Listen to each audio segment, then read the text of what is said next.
সাধু যোহনের মঙ্গল সমাচার 16 অধ্যায় 23 থেকে 28 পদ। সেদিন আমাকে তোমরা আর কোনো প্রশ্নই করবে না। আমি তোমাদের সত্যি সত্যি বলছি, আমার নামে তোমরা যদি পিতার কাছ থেকে কোনো কিছু চাও, তিনি তোমাদের তা নিশ্চয়ই দেবেন। এ পর্যন্ত আমার নামে তোমরা তো কোনো কিছুই চাও না, তোমরা পাবেই, আর তাতে তোমাদের আনন্দ পরিপূর্ণ হয়ে উঠবে। এইসব কথা আমি তোমাদের নানা রূপক দিয়েই বললাম, কিন্তু এমন সময় আসছে যখন আমি আর রূপক দিয়ে কথা বলবো না, বরং স্পষ্ট সোজা ভাষাতেই তোমাদের কাছে পিতার কথা জানাবো।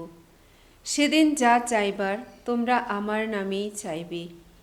অবশ্য আমি এই কথা বলছি না যে তখন আমি তোমাদের জন্যে পিতার কাছে প্রার্থনা জানাবো।